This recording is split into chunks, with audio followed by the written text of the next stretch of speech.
IT city ಬೆಂಗಳೂರಿನಲ್ಲಿ 22ನೇ ಚಿತ್ರಸಂತೆಯ ಸೊಬಗು. ಕುಮಾರಕೃಪಾ ರಸ್ತೆಯಲ್ಲಿ ಚಿತ್ರಸಂತೆಯನ್ನ ಹಮ್ಮಿಕೊಳ್ಳಲಾಗಿದೆ. 22ನೇ ಚಿತ್ರಸಂತೆಯನ್ನ ಉದ್ಘಾಟನೆ ಮಾಡಿದ್ದಾರೆ ಮುಖ್ಯಮಂತ್ರಿ ಸಿದ್ದರಾಮಯ್ಯ. ಸಾವಿರಾರು ಕಲಾವಿದರ ಪ್ರತಿಭೆ ಅನಾವರಣಕ್ಕೆ ಈ ಚಿತ್ರಸಂತೆ ಸಾಕ್ಷಿಯಾಗಲಿದೆ. ಕಲಾಕೃತಿಗಳ ಮಾರಾಟಕ್ಕೆ ಅವಕಾಶವನ್ನ ಒದಗಿಸುವಂತ 22ನೇ ಚಿತ್ರಸಂತೆ ಉದ್ಘಾಟನೆ ಮಾಡಿದ್ದಾರೆ ಸಿಎಂ. ಈ ಬಾರಿಯ ಚಿತ್ರಸಂತೆ ಹೆಣ್ಣು ಮಕ್ಕಳಿಗೆ ಸಮರ್ಪಣೆ. ರಾತ್ರಿ 8 ಗಂಟೆವರೆಗೂ ಕೂಡ ಕಲಾಕೃತಿಗಳ ಪ್ರದರ್ಶನ ಮಾರಾಟ ಇರುತ್ತೆ. ಪ್ರವೇಶ ದ್ವಾರದಲ್ಲಿಯೇ ಬಾಲಕಿಯ ಬೃಹದಾಕಾರದ ಕಲಾಕೃತಿ ಕೂಡ ಇದೆ. ಇನ್ನು ಚಿತ್ರಸಂತೆ ಅಂತಂದ್ರೆ ಸಾವಿರಾರು ಜನ ಆಗಮಿಸ್ತಾರೆ. ವೆರೈಟಿ ಕಲಾಕೃತಿಗಳು. ಕುಮಾರಕೃಪಾ ರಸ್ತೆಯಲ್ಲಿ ವಾಹನ ಸಂಚಾರ ಕಂಪ್ಲೀಟ್ ಆಗಿ ಬಂದ್ ಮಾಡಲಾಗಿದೆ. ಮೆಜೆಸ್ಟಿಕ್ ಕಡೆಗೆ ಪರ್ಯಾಯ ಮಾರ್ಗದ ವ್ಯವಸ್ಥೆಯನ್ನ ಕೂಡ ಈಗಾಗಲೇ ಮಾಡಿಕೊಳ್ಳಲಾಗಿದೆ.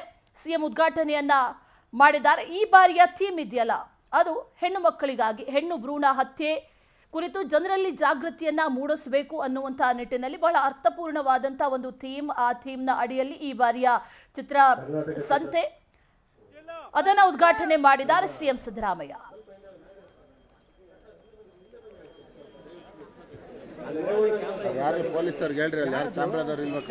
ಕರ್ನಾಟಕ ಚಿತ್ರಕಲಾ ಪರಿಷತ್ತು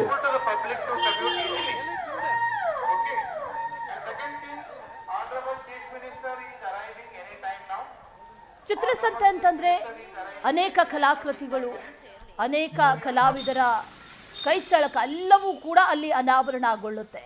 ಬೇರೆ ಬೇರೆ ಕಡೆಗಳಿಂದ ಬಂದು ಪ್ರದರ್ಶನ ಮಾರಾಟ ಎಲ್ಲವನ್ನೂ ಕೂಡ ಮಾಡ್ತಾರೆ. ಈ ಬಾರಿಯ ಚಿತ್ರಸಂತೆಯ ಥೀಮ್ ಹೆಣ್ಣು ಭ್ರೂಣ ಹತ್ಯೆಯ ಬಗ್ಗೆ ಜನರಲ್ಲಿ ಜಾಗೃತಿಯನ್ನ ಮೂಡಿಸೋದೇ ಈ ಬಾರಿಯ ಥೀಮ್.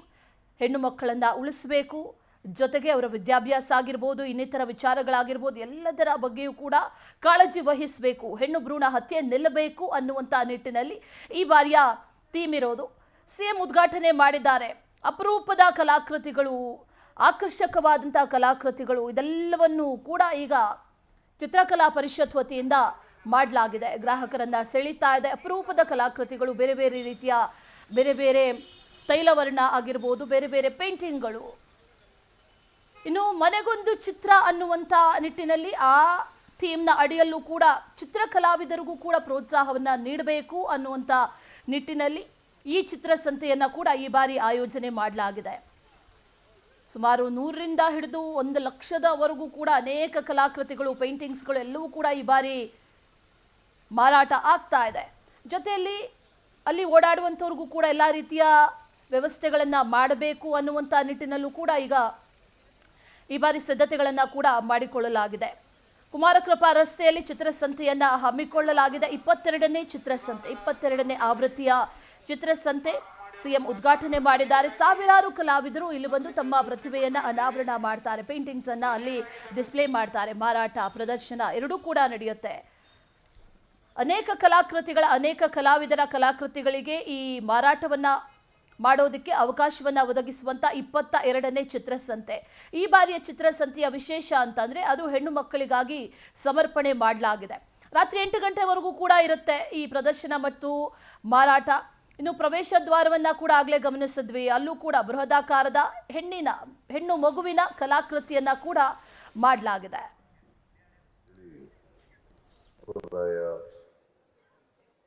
ಚಿತ್ರದ ಮೂಲಕ ಇಡೀ ರಾಜ್ಯಕ್ಕೆ, ಜಗತ್ತಿಗೆ ತಿಳಿಸಬೇಕು ಅಂತೇಳಿ ಪ್ರಯತ್ನವನ್ನ ಚಿತ್ರಕಲಾ ಪರಿಷತ್ನವರು ಮಾಡ್ತಾ ಇದ್ದಾರೆ. ನಾನು ಅವ್ರಿಗೆಲ್ಲರಿಗೂ ಕೂಡ ಚಿತ್ರಕಲಾ ಪರಿಷತ್ತಿನ ಎಲ್ಲ ಪದಾಧಿಕಾರಿಗಳಿಗೆ, BL ಶಂಕರ್ ಅವರಿಗೆ ಅಭಿನಂದನೆಗಳನ್ನ ಈ ಸಂದರ್ಭದಲ್ಲಿ ಹೇಳಲಿಕ್ಕೆ ಬಯಸ್ತೇನೆ. ಆಮೇಲೆ ಈ ಚಿತ್ರಸಂತೆಯಲ್ಲಿ 22 ರಾಜ್ಯಗಳ ಕಲಾವಿದರು ಭಾಗವಹಿಸ್ತಾರೆ. 22 ರಾಜ್ಯಗಳು. ಬಹುಶಃ BL ಶಂಕರ್ ಅವರು ಹೇಳದಂತೆ ಜಗತ್ತಿನಲ್ಲಿ ಎಲ್ಲೂ ಕೂಡ ಈ ತರದ ಚಿತ್ರಸಂತೆ ನಡೀತಾ ಇರ್ತಕ್ಕಂಥದ್ದು ನಾನಂತೂ ನೋಡಿಲ್ಲ. ಅವರು ಹೇಳೋ ಪ್ರಕಾರ ಜಗತ್ತಿನಲ್ಲಿ ಎಲ್ಲೂ ನಡೆದಿಲ್ಲ ಅಂತಕ್ಕಂಥ ಮಾತುಗಳನ್ನ ಹೇಳ್ತಾ ಇದ್ದಾರೆ.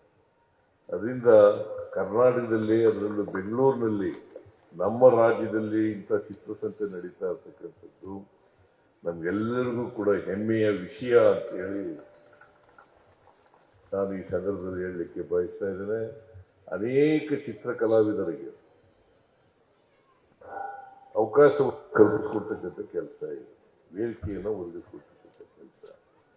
ಅವರು ಸಿಲಿಕಾನ್ ಸಿಟಿ ಬೆಂಗಳೂರಿನಲ್ಲಿ ಇವತ್ತು ಚಿತ್ರಸಂತೆ ನಡೀತಾ ಇದೆ. ಸಾಮಾನ್ಯವಾಗಿ ಚಿತ್ರಸಂತೆ ನಡೆಯುತ್ತೆ ಅಂತ ಅಂದ್ರೆ ರಾಜ್ಯದ ಮೂಲೆ ಮೂಲೆಯಿಂದ ಕೂಡ ಜನ ಆಗಮಿಸ್ತಾರೆ. ಯಾಕಂದ್ರೆ ಈ ಚಿತ್ರವನ್ನ ನೋಡೋದಕ್ಕಾಗಿರ್ಬೋದು, ಖರೀದಿ ಮಾಡೋದಕ್ಕಾಗಿರ್ಬೋದು, ಜೊತೆಗೆ ಕಲಾವಿದರು ಕೂಡ ಸಾಕಷ್ಟು ವರ್ಷಗಳಿಂದ ಮಾಡಿಟ್ಟಂತಹ ಪೇಂಟಿಂಗ್ಗಳನ್ನ ಪ್ರದರ್ಶನಕ್ಕೆ ಇಡ್ತಾರೆ, ಜೊತೆಗೆ ಮಾರಾಟಕ್ಕೂ ಕೂಡ ಇಡ್ತಾರೆ. ಸದ್ಯ ದೃಶ್ಯಾವಳಿಯನ್ನು ತೋರಿಸ್ತಾ ಹೋಗ್ತೀನಿ. ಬೆಳಗ್ಗೆನೆ ಯಾವ ರೀತಿ ಇದೆ ಅನ್ನುವಂಥದ್ದು.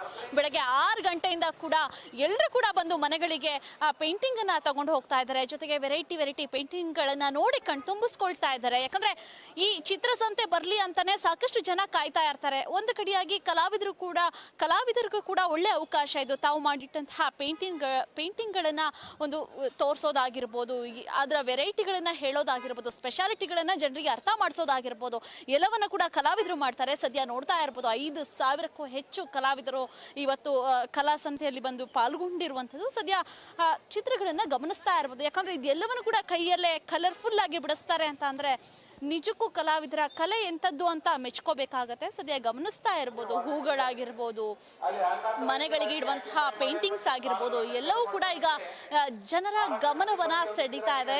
1 ವರ್ಷದಿಂದ ಸಾಕಷ್ಟು ದಿನಗಳಿಂದ ಕಾಯ್ತಾ ಇದ್ರು, ಯಾವಾಗಪ್ಪ ಸಿಲಿಕಾನ್ ಸಿಟಿ ಬೆಂಗಳೂರಿನಲ್ಲಿ ಚಿತ್ರಸಂತೆ ಬರುತ್ತೆ, ನಾವ್ ಯಾವಾಗ ನಮ್ಮ ಮನೆಗೆ ಹೊಸ ಪೇಂಟಿಂಗ್ ಅನ್ನ ತರೋದು ಅನ್ನುವಂತಹ ಕಾತುರದಿಂದ ಇದ್ರು. ಈಗ ಸದ್ಯ ರಾಜ್ಯದ ಮೂಲೆಗಳಿಂದ ಕೂಡ ನಾನು ಈಗಾಗಲೇ ಹೇಳ್ದಂಗೆ ಕಲಾವಿದರು ಕೂಡ ಆಗಮಿಸಿದ್ದಾರೆ.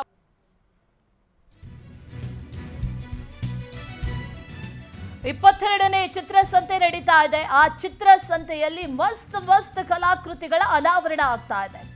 ಚಿತ್ರಸಂತೆಯಲ್ಲಿ ನೋಡುಗರ ಗಮನ ಸೆಳೆದಿದೆ ಬಾಟಲಿ ಕಲಾಕೃತಿ. ಈ ಬಾಟಲಿ ಕಲಾಕೃತಿಯಲ್ಲಿ ಅಪ್ಪು ಮೂಡ್ ಬಂದಿದ್ದಾರೆ. ಅಷ್ಟೇ ಅಲ್ಲ, ಡಾಕ್ಟರ್ ರಾಜ್ಕುಮಾರ್ ಅವರನ್ನ ಕೂಡ ಅಲ್ಲಿ ಆ ಬಾಟ್ಲಿಯಲ್ಲಿ ಬಿಡಿಸಿದ್ದಾರೆ. ಬಾಟಲಿ ಒಳಗಡೆ ಡಾಕ್ಟರ್ ರಾಜ್, ಬಾಟಲಿ ಒಳಗಡೆ ಪುನೀತ್ ರಾಜ್ಕುಮಾರ್ ಪೇಂಟಿಂಗ್ ಅನ್ನ ಮಾಡಿರೋದು, ಬಾಟಲ್ ಒಳಗಡೆ ಪೇಂಟಿಂಗ್ ಅನ್ನ ಮಾಡಿರೋದು ಇದು ಬಹಳ ಗಮನ ಸೆಳೀತಾ ಇದೆ. ಕಲಾಭಿಮಾನಿಗಳಿಗೆ ಇವತ್ತು ಬೆಂಗಳೂರಲ್ಲಿ ಹಬ್ಬ ನಡೀತಿದೆ ಅಂತಾನೆ ಹೇಳ್ಬೋದು. ಯಾಕಂತ ಹೇಳಿದ್ರೆ ಚಿತ್ರಕಲಾ ಪರಿಷತ್ ವತಿಯಿಂದ ಇವತ್ತು ಚಿತ್ರಸಂತೆ ನಡೀತಾ ಇದೆ. ಇಡೀ ಚಿತ್ರಕಲಾ ಪರಿಷತ್ ರೋಡ್ ಏನಿದೆ ಸಂಪೂರ್ಣವಾಗಿ ಕಲಾವಿದರಿಂದ ಹಾಗೆ ಕಲಾವಿದರು ಮಾಡಿರುವಂತಹ ಚಿತ್ರಗಳಿಂದ ತುಂಬಿದೆ. ಸದ್ಯ ನೀವು ಇಲ್ಲಿ ನೋಡ್ತಾ ಇರ್ಬೋದು ವಿವಿಧವಾಗಿರುವಂತಹ ಪೇಂಟಿಂಗ್. ಸಾಮಾನ್ಯವಾಗಿ ನಾವು ಪೇಂಟಿಂಗ್ಸ್ನ ಒಂದೆರಡು ಮನೆಯಲ್ಲಿ ಇಟ್ಕೊಂಡಿರ್ತೀವಿ, ಅಥವಾ ಯಾವುದಾದ್ರೂ ಮ್ಯೂಸಿಯಂಗಳಿಗೆ ಹೋದಾಗ, ಯಾವುದಾದ್ರೂ ಬೇರೆ ಭಾಗಕ್ಕೆ ಹೋದಾಗ ನಾವು ಒಂದೆರಡು ಪೇಂಟಿಂಗ್ಸ್ಗಳನ್ನ ನೋಡಿರ್ತೀವಿ. ಆದರೆ ಇಲ್ಲಿ ವಿಧವಾದಂತಹ ಪೇಂಟಿಂಗ್ಸ್ಗಳು ಅಷ್ಟೇ 20ಕ್ಕೂ ಹೆಚ್ಚು ರಾಜ್ಯದಿಂದ ಹಾಗೆ ನಮ್ಮ ರಾಜ್ಯದ ಬೇರೆ ಬೇರೆ ಜಿಲ್ಲೆಗಳಿಂದ ಕಲಾವಿದರು ಬಂದಿದ್ದಾರೆ. ನಿಜಕ್ಕೂ ಕೂಡ ಕಲಾವಿದರ ಕೈ ಚಳಕಕ್ಕೆ ಹ್ಯಾಟ್ಸ್ ಆಫ್ ಅಂತಾನೆ ಹೇಳಬೇಕು. ಯಾಕಂತ ಹೇಳಿದ್ರೆ ಅಷ್ಟು ಡೀಟೇಲಿಂಗ್ ಆಗಿ ಇಲ್ಲಿ ಅವರು ಪೇಂಟಿಂಗ್ಸ್ ಅನ್ನ ಮಾಡಿರುವಂತಹದ್ದು. ಹಾಗೆ ನೀವು ಬಳಸಿರುವಂತಹ ಕಲರ್ಸ್ಗಳನ್ನು ಕೂಡ ನೋಡ್ಬೋದು. ಒಂದೊಂದು ಡೀಟೇಲಿಂಗ್ಗಳು ಕೂಡ ನಿಜಕ್ಕೂ ಕೂಡ ಯಾವುದು ಕೂಡ ಪೇಂಟಿಂಗ್ ಅನ್ಸ್ತಾ ಇಲ್ಲ, ಎಲ್ಲವೂ ಕೂಡ ನೈಜವಾಗಿರುವ ರೀತಿಯಲ್ಲಿ ಇದು ಭಾಸವಾಗ್ತಾ ಇರುವಂತದ್ದು. ನಿಜಕ್ಕೂ ಕೂಡ ಇದು ಚಿತ್ರಸಂತೆ ಅಂತ ಹೇಳಿದ್ರೆ ಕಲಾವಿದರಿಗೆ ಹಬ್ಬ ಅಂತಾನೆ ಹೇಳ್ಬೋದು. ಯಾಕಂತ ಹೇಳಿದ್ರೆ ಅವರ ಕಲೆಯನ್ನ ಬೇರೆಯವರಿಗೆ ತೋರಿಸುವಂತಹ ಒಂದು ಪ್ರಯತ್ನ ಇಲ್ಲಿ ನಡೆಯುತ್ತೆ. ಪ್ರತಿ ವರ್ಷವೂ ಕೂಡ ಈ ಒಂದು ಚಿತ್ರಸಂತೆ ನಡೆಯುತ್ತೆ. ಅದೇ ರೀತಿಯಲ್ಲಿ ಪ್ರತಿ ವರ್ಷದಂತೆ ಈ ಬಾರಿಯೂ ಕೂಡ ಮಹಿಳಾ ಥೀಮ್ ನಲ್ಲಿ ಈ ಒಂದು ಏನು ಚಿತ್ರಸಂತೆ ನಡೀತಾ ಇರುವಂತದ್ದು ಬಹಳ ವಿಶೇಷವಾಗಿದೆ. ಹಾಗೆ ಇಲ್ಲಿ ಎಲ್ಲವೂ ಕೂಡ ಅಂದ್ರೆ ಲೈವ್ ಪೋರ್ಟ್ರೇಟ್ಗಳಲ್ಲಿ ಫೋಟೋಗಳನ್ನ ಬಿಡಿಸ್ತಾ ಇದ್ದಾರೆ. ಬಹಳ ವಿಶೇಷವಾಗಿದೆ. ಯಾಕಂತ ಹೇಳಿದ್ರೆ ನಮ್ಮ ಫೋಟೋವನ್ನ ನಾವು ಮುಂದೆ ಕುತ್ಕೊಂಡು ಬಿಡಿಸ್ಕೊಳ್ಳೋದು ಬಹಳ ಚಂದದ ರೀತಿಯಲ್ಲಿ ಇರುತ್ತೆ. ಹಾಗೆ ಕಲಾವಿದರು ಕೂಡ ಅದನ್ನ ಅಷ್ಟೇ ಚಂದದ ರೀತಿಯಲ್ಲಿ ಬಿಡಿಸ್ತಾ ಇದ್ದಾರೆ. ನಾನು ಆ ಒಂದು ಕಲಾವಿದರನ್ನು ಕೂಡ ಮಾತಾಡ್ತಾ ಹೋಗ್ತೀನಿ. ಸರ್ ನಮಸ್ತೆ, ಎಲ್ಲಿ ನಿಮ್ಮ ಹೆಸರೇನು ಸರ್, ಎಲ್ಲಿಂದ ಬಂದಿರೋದು? ನಾವು ಶಿವಮೊಗ್ಗದಿಂದ ಬಂದಿದ್ದೀವಿ. ನನ್ನ ಹೆಸರು ವಾಗೀಶ್ ಅಂತ. ಚಿತ್ರಸಂತೆ ನಡೀತಾ ಇದೆ, ಹೇಗೆ ಅನಿಸ್ತಿದೆ ಭಾಗಿಯಾಗಿ? ಮ್ಯಾಮ್ ತುಂಬ ಚೆನ್ನಾಗಿದೆ. ನಾನು 15 ಇಯರ್ಸಿಂದ ಬರ್ತಿದ್ದೀನಿ. ನಾನು ಮೂಲತಃ ಆರ್ಟ್ ಕಾಲೇಜಲ್ಲಿ ಸ್ಟೂಡೆಂಟ್ ಆಗಿದ್ದೆ. ಇವಾಗ ನಾನು ಟೀಚರ್ ಆಗಿದ್ದೀನಿ. ಪೋದಾರ್ ಇಂಟರ್ನ್ಯಾಷನಲ್ ಸ್ಕೂಲ್ ಶಿವಮೊಗ್ಗ ಒನ್ನಲ್ಲಿ ಟೀಚರ್ ಆಗಿದ್ದೀನಿ. ನನಗೆ ಲೈವ್ ಪೋರ್ಟ್ರೇಟ್ ಬರೆಯೋದಂದ್ರೆ ತುಂಬ ಇಷ್ಟ. ಓಕೆ ಸರ್, ನೀವು ಎಷ್ಟು ವರ್ಷದಿಂದ ಇದನ್ನ ಕಲ್ತಿರುವಂಥದ್ದು? ಯಾಕಂತ ಹೇಳಿದ್ರೆ ನೋಡಿದ ತಕ್ಷಣ ಇಮಿಡಿಯೇಟ್ ಬಿಡಿಸ್ತಾ ಇದ್ದೀರಾ. ಸುಮಾರು ಎಷ್ಟು ವರ್ಷದಿಂದ ಇದನ್ನ ನಾನು ಫಸ್ಟ್ ಸ್ಟ್ಯಾಂಡರ್ಡಿಂದನೂ ಇಂಟ್ರೆಸ್ಟ್ ನನಗೆ. ಒಬ್ಬರು ಛಾಯಾ ಮ್ಯಾಮ್ ಅಂತ ಇದ್ದರು ಶಿವಮೊಗ್ಗದಲ್ಲಿ. ಅವ್ರು ನನಗೆ ಒಂದು ಫಂಕ್ಷನಲ್ಲಿ ಚೆನ್ನಾಗಿ ಡ್ರಾಯಿಂಗ್ ಮಾಡೋದಕ್ಕೆ ಅವ್ರು ಬೆನ್ನು ತಟ್ಟಿ ಚೆನ್ನಾಗಿ ಮಾಡ್ತೇವೆ ವಾಗೀಶ್, ಚೆನ್ನಾಗಿ ಪ್ರಾಕ್ಟೀಸ್ ಮಾಡೋವಂಥ ಒಂದೇ ವರ್ಡು ಟೀಚರ್ ಒಬ್ಬರು ಮೋಟಿವೇಟ್ ಮಾಡಿದ್ದು ನಾನು ಈ ಲೆವೆಲಿಗೆ ಬಂದಿದ್ದೀನಿ. Okay sir. ಸರ್ ನೀವು ಹೇಳಿದ್ರೆ ಟೀಚರ್ ಮೋಟಿವೇಟ್ ಮಾಡಿದ್ದಕ್ಕೆ ಈ ಲೆವೆಲ್ಗೆ ಬಂದಿದ್ದೀನಿ ಅಂತ. ಅಂದರೆ ಇವಾಗ ಕಲಾವಿದರಿಗೆ ಒಬ್ಬರು ಟೀಚರ್ ಅನ್ನೋರು ಇಂಪಾರ್ಟೆಂಟ್ ಆಗೇ ಇರ್ತಾರೆ. ಸೊ ಅವರಲ್ಲಿರುವಂತಹ ಕಲೆಗಳನ್ನ ನಿಮಗೆ ತೋರಿಸ್ಕೊಡ್ತಾ ಇರ್ತಾರೆ. ಸೊ ನೀವು ಕೂಡ ನಿಮ್ಮ ಟೀಚರ್ನ ನೆನಪು ಮಾಡ್ಕೊಂಡ್ರೆ ಹಾಗೆ ಅಷ್ಟೇ ಚಂದದ ರೀತಿಯಲ್ಲಿ ನೀವು ಲೈವ್ ಪೋರ್ಟ್ರೇಟ್ನ ಅಂದರೆ ಒಬ್ಬರನ್ನ ನೋಡಿದ ತಕ್ಷಣ ಅದನ್ನ ನೈಜವಾಗಿರುವಂಥ ಫೋಟೋನ ನೀವು ಬಿಡಿಸ್ತಾ ಇದ್ದೀರಿ.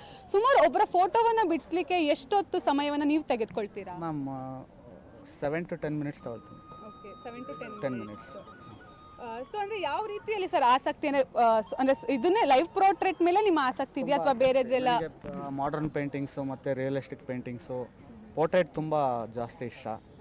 ಮತ್ತು ಮಾಡರ್ನ್ ಆರ್ಟ್ ಎಲ್ಲ ಮಾಡ್ತೀನಿ, ಅಬ್ಸ್ಟ್ರಾಕ್ಟು, ವಾಲ್ ಪೇಂಟಿಂಗ್ಸ್, ವಾಲ್ ಡಿಸೈನು ಇಷ್ಟ ಮ್ಯಾಮ್. ಓಕೆ, ಸೊ ನೀವು ನೋಡ್ತಾ ಇರ್ಬೋದು ಕಲಾವಿದರ ಮುಖದಲ್ಲಿರುವಂತಹ ಖುಷಿ ಎಷ್ಟು ಮಟ್ಟಿಗಿದೆ ಅಂತ ಹೇಳಿ. ಹಾಗೆ ಇಲ್ಲಿ ಒಬ್ರು ಏನೋ ಪುಟ್ಟ ಕಲಾಸಕ್ತರು ಅವರ ಫೋಟೋವನ್ನು ಅವರು ಬಿಡಿಸ್ಕೊಂಡಿದ್ದಾರೆ. ಸೊ ಅವ್ರನ್ನ ಬಿಡಿಸ್ಕೊಳ್ತಾ ಇದ್ದಾರೆ, ಅವ್ರನ್ನ ಮಾತಾಡ್ಸ್ತಾ ಹೋಗ್ತೀನಿ. ನಿಮ್ಗೆ ಎಷ್ಟು ಖುಷಿ ಆಗ್ತಿದೆ ನಿಮ್ಮ ಲೈವ್ ಫೋಟೋನ ನೀವು ಬಿಡಿಸ್ಕೊಂಡಿದ್ದು? ತುಂಬ ಇಷ್ಟ ಆಗುತ್ತೆ. ಅದು ಲೈವ್ ಆಗಿ ಬಿಡಿಸ್ತಾರೆ ಅಂದರೆ ಇನ್ನೂ ಆಶ್ಚರ್ಯದಿಂದ ನಾವು ನೋಡ್ತಾ ಇರ್ತೀವಲ್ವ ಹೆಂಗಿರುತ್ತೆ ಅಂತ. ಅವ್ರು ಬಿಡಿಸೋದ್ರ ಮೇಲೆ ಡಿಪೆಂಡ್ ಆಗಿರುತ್ತೆ, ನಾವು ಅವ್ರ ಮೇಲೆ ಇರ್ತೀವಿ. ಚೆನ್ನಾಗಿ ಬಿಡಿಸಿದ್ದಾರೆ ಹಾಗಾದ್ರೆ ಅವರು. ಹಾಂ, ಮೇಡಮ್ ನಿಮ್ಗೆ ಎಷ್ಟು ಖುಷಿ ಆಗ್ತಾ ಇದೆ ಈ ಒಂದು ಚಿತ್ರಸಂತೆಯಲ್ಲಿ ಭಾಗಿಯಾಗಿ? ತುಂಬ ಖುಷಿ ಆಗ್ತಿದೆ. ಬ್ಯೂಟಿಫುಲ್ ಆಗಿರೋ ಡ್ರಾಯಿಂಗ್ಸ್ಗಳೆಲ್ಲ ಇದ್ದಾವೆ. ನನಗೂ ಇನ್ನೂ ತುಂಬ ಚೆನ್ನಾಗಿ ಡ್ರಾಯಿಂಗ್ ಮಾಡಬೇಕು ಅಂತ ಇಷ್ಟ ಆಗಿದೆ. ಓಕೆ, ಅಂದರೆ ನೀವು ಆರ್ಟಿಸ್ಟೇನಾ? ಆರ್ಟಿಸ್ಟ್.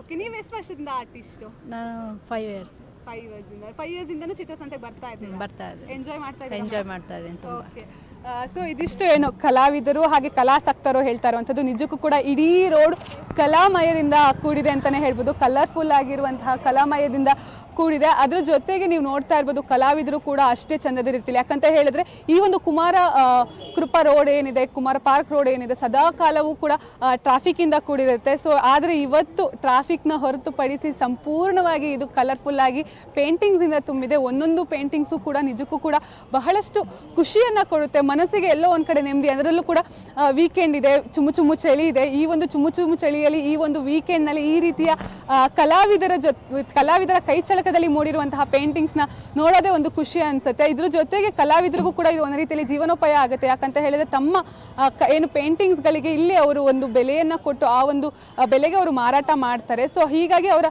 ಜೀವನವೂ ಕೂಡ ಇದರಲ್ಲೇ ನಡೆಯುತ್ತೆ ಅಂತಲೇ ಹೇಳ್ಬೋದು. ಕ್ಯಾಮ್ರಾ ಪರ್ಸನ್ ಶ್ರೀಹರಿ ಜೊತೆ ಸುಷ್ಮಿತಾ ಪೂಜಾರಿ, ಪವರ್ ಟಿವಿ ಬೆಂಗಳೂರು.